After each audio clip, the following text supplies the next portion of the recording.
Hello, my name is Shantanu, and this is a video about a tweet that I made very recently. It was in the spur of the moment, and because of 140 characters, I could hardly explain what the tweet was about.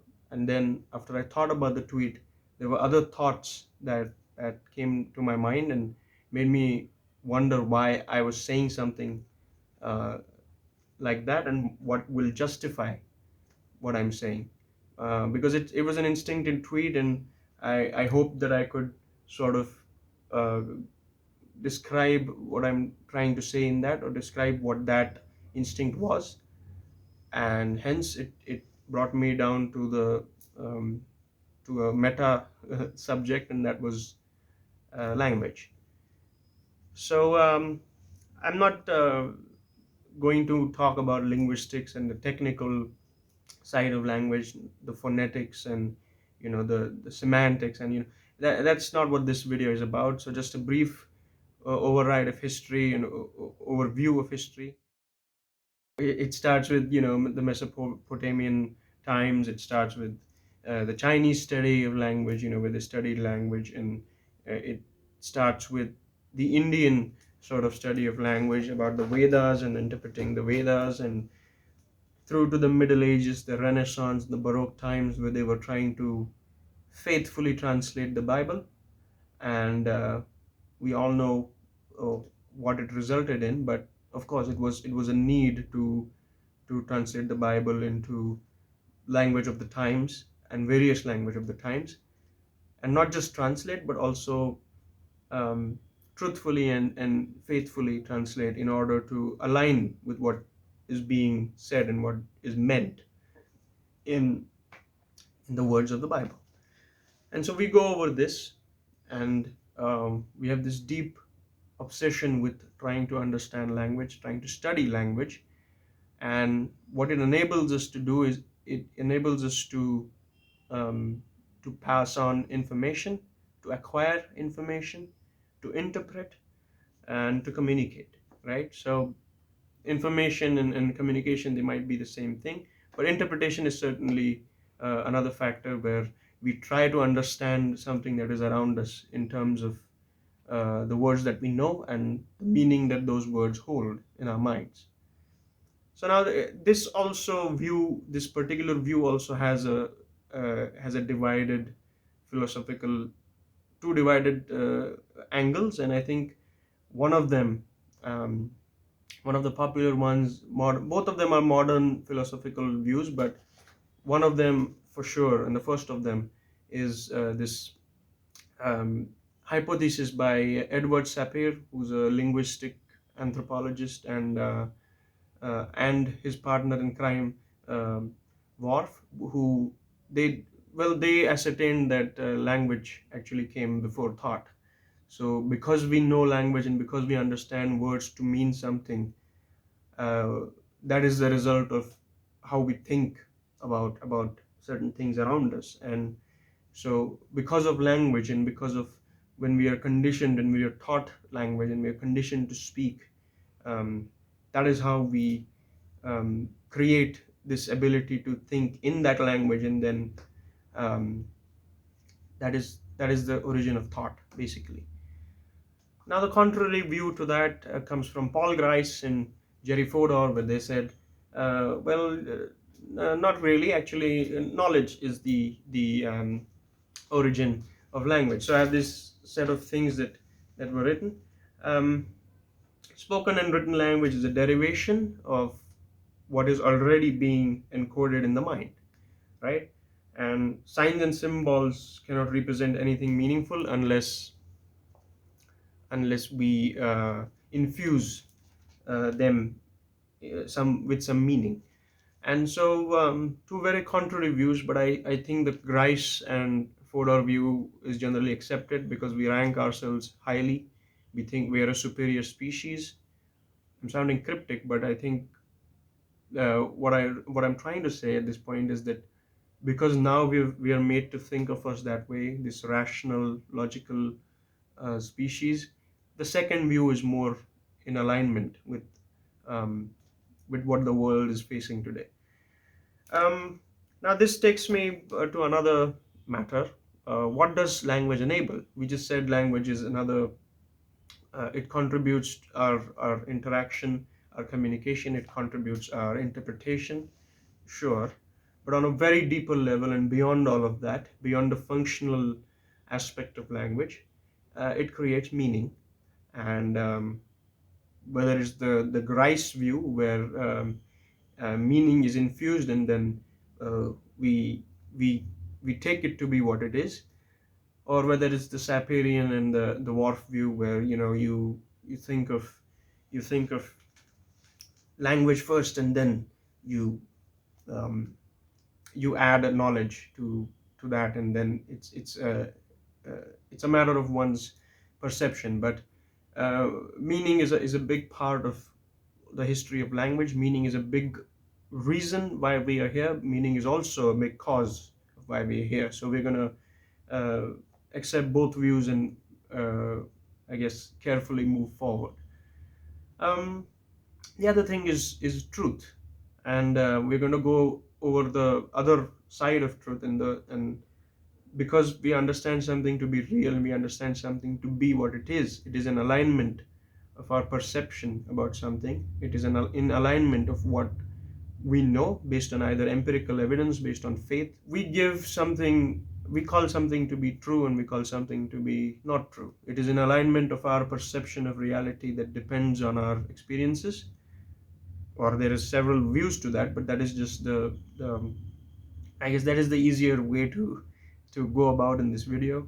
And that is how we give something the qualification of being true. So yes, language enables us that. Language also enables us with the luxury that is called dishonesty. A lot of deception in the world, a lot of betrayal, a lot of lies leads to a lot of disruption. And it exists on several levels. It can be a schoolboy lying to his teacher, and it can also be a big financial fraud or a white collar crime. So it exists on several levels. Now, whether or not language is an innate gift, whether it is something that is the um, result of conditioning, because we also had sound language, it makes me go to the primates a little bit and talk about our ancestral uh, traits and the way it goes from um, the course of evolution from those times to now. Primates also need language. Their basic need of language comes from their need of survival, and their level of survival and their level of lifestyle and their living is quite different from us. We are divided by boundaries. We are divided by political boundaries. We are divided by our nationalities, our faiths, our religions, and our various ideologies and groups and everything. We are constantly divided. Residential, our economic divisions, everything that we have, they don't. Other than maybe subspecies, and that is just a result of their appearance and their behavioral traits. You can very very well understand that they also need language, but their use of language and their dependency on language is quite different from maybe our use of language. And so their language is basically just the use of language is for the reproduction and for survival and for food and everything. um, they need unity. They need to be together, because generally that's the way to survive. A lone ape or a lone gorilla or a lone bonobo will be lost.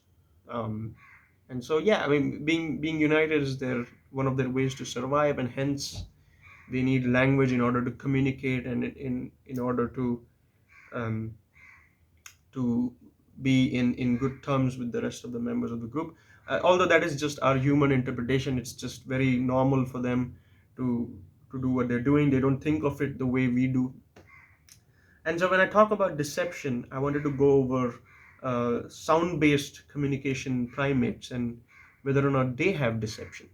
Because we always say, well, we have a luxury of lying, and it's the general notion is that we've never seen animals lie, or at least for their own personal gains. It might be something that is related to their survival or their biological um, structure, or just their, just the psychology of certain species that they will deceive. But there have been instances where primates have been studied by Wheeler. Wheeler said that there is the observable, very rare deception among apes where they cry wolf, where they trick the other members of the group into thinking that a predator has arrived and all the food that is available can be taken by this particular uh, being that is trying to deceive. It's very rare and not widely accepted, but there have been instances. So they also have the tendency, and maybe that's where we had this tendency, and that tendency grew to the greater proportion. Primates can actually combine